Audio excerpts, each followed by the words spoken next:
दुनिया में कई देशों के साथ बॉर्डर्स तो मिलते ही हैं।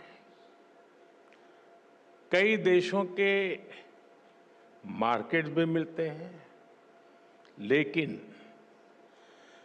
भारत और जॉर्डन के संबंध ऐसे हैं जहां ऐतिहासिक विश्वास और भविष्य के आर्थिक अवसर एक साथ मिलते हैं। कल ही मैजेस्टी के साथ मेरी बातचीत का सार भी यही था। ज्योग्राफी को अपॉर्चुनिटी में और अपॉर्चुनिटी को ग्रोथ में कैसे बदला जाए, इस पर हमने विस्तार से चर्चा की। योर मैजेस्टी, आपकी लीडरशिप में जॉर्डन एक ऐसा ब्रिज बना है जो अलग अलग रीजन्स के बीच सहयोग और तालमेल बिठाने में बहुत मदद कर रहा है।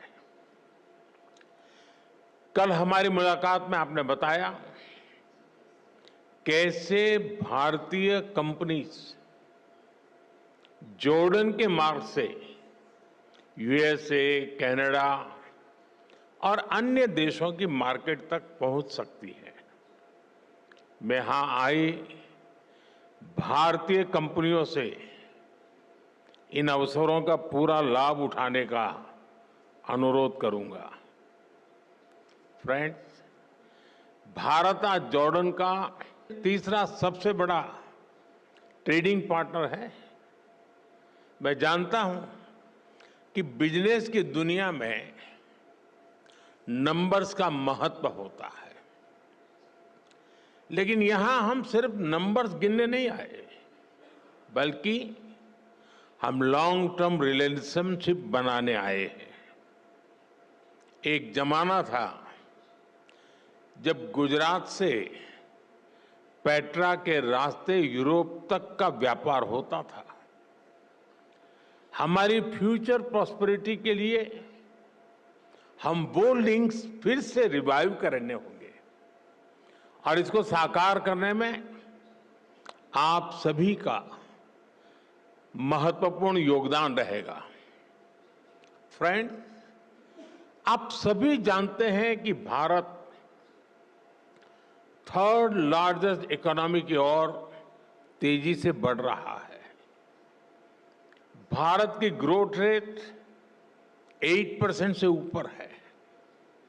ये growth number productivity driven governance और इनोवेशन ड्रिवन पॉलिसीज का नतीजा है। आज जॉर्डन के हर बिजनेस, हर इन्वेस्टर के लिए भी भारत में अवसरों के नए द्वार खुल रहे हैं। भारत की तेज ग्रोथ में आप सहयोगी बन सकते हैं और अपने निवेश पर शानदार रिटर्न भी पा सकते हैं। फ्रेंड, आज दुनिया को नए ग्रोथ इंजन चाहिए। दुनिया को एक ट्रस्टेड सप्लाई चेन की जरूरत है। भारत और जॉर्डन मिलकर दुनिया की इस जरूरत को पूरा करने में बड़ा रोल निभा सकते हैं। मैं आपसी सहयोग के कुछ की सेक्टर्स की चर्चा आपके साथ जरूर करना चाहूंगा। ऐसे सेक्टर जहां विजन, वायबिलिटी और वेलोसिटी ये तीनों मौजूद है। पहला, डिजिटल पब्लिक इंफ्रास्ट्रक्चर और आईटी। इसमें भारत का अनुभव जॉर्डन के बहुत काम आ सकता है। भारत ने डिजिटल टेक्नोलॉजी को इंक्लूजन और एफिशिएंसी का मॉडल बनाया है। हमारे यूपीआई, आधार, डिजी लॉकर जैसे फ्रेमवर्क्स आज ग्लोबल बेंचमार्क बन रहे हैं। हिज मैजेस्टी और मैंने इन फ्रेमवर्क्स को जॉर्डन के सिस्टम से जोड़ने पर चर्चा की है। हम दोनों देश फिनटेक, हेल्थ टेक, एग्रीटेक ऐसे अनेक सेक्टर्स में अपने स्टार्टअप्स को डायरेक्टली कनेक्ट कर सकते हैं।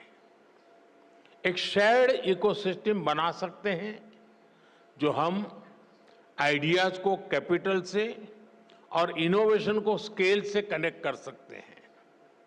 फ्रेंड्स, फार्मा और मेडिकल डिवाइसेस के क्षेत्र में भी अनेक संभावनाएं हैं। आज हेल्थ केयर सिर्फ एक सेक्टर नहीं है, बल्कि एक स्ट्रेटेजिक प्रायोरिटी है। जॉर्डन में भारतीय कंपनियां मेडिसिन बनाएं, मेडिकल डिवाइस बनाएं, इससे जॉर्डन के लोगों को तो फायदा होगा ही, वेस्ट एशिया और अफ्रीका के लिए भी जॉर्डन एक रिलायबल हब बन सकता है। जेनरिक्स हो, वैक्सीन्स हो, आयुर्वेद हो या wellness, India brings trust and Jordan brings reach. Friends, अगला सेक्टर एग्रीकल्चर का है। भारत को ड्राई क्लाइमेट में खेती का बहुत अनुभव है। हमारा ये एक्सपीरियंस जॉर्डन में रियल डिफरेंस ला सकता है। हम प्रिसीजन फार्मिंग और माइक्रो इरिगेशन जैसे सॉल्यूशन पर काम कर सकते हैं। कोल्ड चेन्स, फूड पार्क्स और स्टोरेज फैसिलिटीज बनाने में भी हम मिलकर काम कर सकते हैं। जैसे फर्टिलाइजर्स में हम ज्वाइंट वेंचर कर रहे हैं, वैसे ही अन्य क्षेत्रों में भी हम आगे बढ़ सकते हैं। फ्रेंड्स, इंफ्रास्ट्रक्चर और कंस्ट्रक्शन तेज ग्रोथ के लिए बहुत जरूरी है। इन क्षेत्रों में हमारा कोलैबोरेशन हमें स्पीड और स्केल दोनों देगा। हिज मैजेस्टी ने जॉर्डन में रेलवे और नेक्स्ट जनरेशन इंफ्रास्ट्रक्चर बनाने का विजन साझा किया है। मैं उनको विश्वास दिलाना चाहता हूं कि हमारी कंपनियां उनके विजन को साकार करने के लिए सक्षम भी हैं और उत्सुक भी हैं। कल हमारी मुलाकात में हिज मैजेस्टी ने सीरिया में इंफ्रास्ट्रक्चर रिकंस्ट्रक्शन की जरूरतों के बारे में भी बताया। भारत और जॉर्डन की कंपनीज इन जरूरतों को पूरा करने पर मिलकर काम कर सकती है। फ्रेंड, आज की दुनिया ग्रीन ग्रोथ के बिना आगे नहीं बढ़ सकती। क्लीन एनर्जी अब केवल विकल्प नहीं है, बल्कि एक नीड बन चुकी है। Solar, wind, green hydrogen, energy storage, इसमें भारत बहुत बड़ी इन्वेस्टर के रूप में काम कर रहा है। जॉर्डन के पास भी बहुत बड़ा पोटेंशियल है जिसे हम अनलॉक कर सकते हैं। ऐसे ही ऑटोमोबाइल और मोबिलिटी का सेक्टर है। भारत आज अफोर्डेबल ईवीज, टू व्हीलर्स और सीएनजी मोबिलिटी सॉल्यूशंस में दुनिया के टॉप देशों में से एक है। इस क्षेत्र में भी हमें ज्यादा से ज्यादा काम मिलकर करना चाहिए। फ्रेंड, भारत और जॉर्डन दोनों देश अपने कल्चर, अपनी हेरिटेज पर बहुत गर्व करते हैं। हेरिटेज और कल्चरल टूरिज्म के लिए भी दोनों देशों में बहुत अधिक स्कोप है। मैं समझता हूं कि दोनों देशों के इन्वेस्टर्स को इस दिशा में आगे बढ़ना चाहिए। भारत में इतनी सारी फिल्म्स बनती है, इन फिल्मों की शूटिंग जॉर्डन में हो या ज्वाइंट फिल्म फेस्टिवल्स हो, इसके लिए भी जरूरी प्रोत्साहन दिए जा सकते हैं। भारत में होने वाली अगली वेव समिट में हम जॉर्डन से एक बड़े डेलीगेशन की अपेक्षा करते हैं। फ्रेंड, ज्योग्राफी जॉर्डन की स्ट्रेंथ है और भारत के पास स्किल भी है और स्केल भी।